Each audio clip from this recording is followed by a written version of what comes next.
have some pictures here of some women.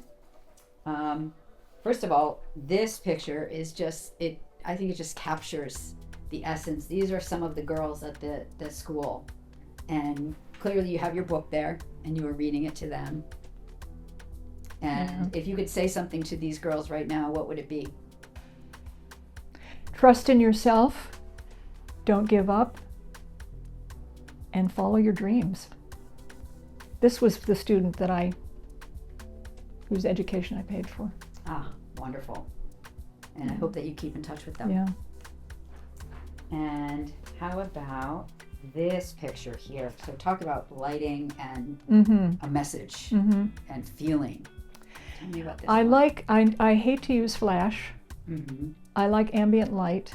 This photograph was taken at an orphanage where the girls brought food. This was in Tanzania, in Morogoro, where the school was, and we took rice over to this orphanage. When a child goes into an orphanage in Tanzania, they're there until they're able to take care of themselves. They're not adopted. So that little child is going to be there for 14 more years. And this was kind of a Madonna, and the light was coming through an opaque window. And again, the catch light in the eyes and just a little bit of the profile of the face animates that. And we were there. It's run by the Catholic Church. And it was just, there it was in a dark room, but enough light coming in that I took the picture. And it was a wonderful experience because to see these children and the girls the young people that actually leave the orphanage and go off and they'll often come back to play with the children in the orphanage. So there was some of that happening the day we were there. Yeah, and I think it's remarkable. We were talking about some of the girls and how some of their parents, they don't live very long. No, they don't. There's a lot of starvation, and they still were able to collect rice and be giving. Yes. When you don't have a lot and you're still giving. Yes. And what they're learning in the school, the girls will go out and talk to the girls because that was a private school. They go out to the public schools and talk to the girls there and try to motivate them to have the same kind of ideals and drive to stay in school and to be able to not get pregnant and go and get a job and be independent. Yeah. And then this one here, this lady. Right this little elderly lady's in her 90s. I was with a Chinese-speaking friend. We were photographers. This was with another photographer, the Nat Geo expert in China. And we were in a village that was Christian.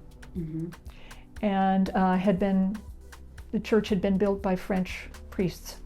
And this lady hadn't seen any Western people till she saw me. She hadn't seen any of Western. She was in her 90s. She hadn't seen any for 60 years. So she was very interested in me. And she's talking to my friend who's speaking to her. And I just thought her hands and her face said it all. You can actually see her life in her eyes. Yeah. And she was curious about me and not afraid, and what's this strange person doing here? It's just like the last time I saw a white face was, when we had French priests here. Yeah. They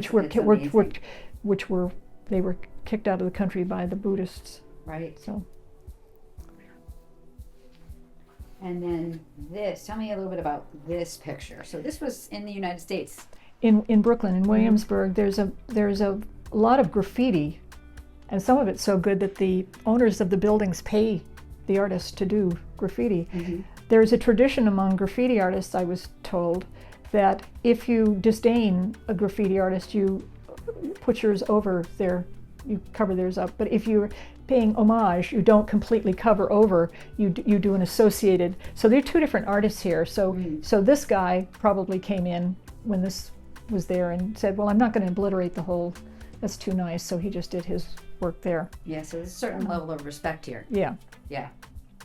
So that one I thought was fascinating too. And then, what is a group of zebras called? A dazzle. A dazzle. Yeah, I had no idea. I thought that was really cute. Yeah.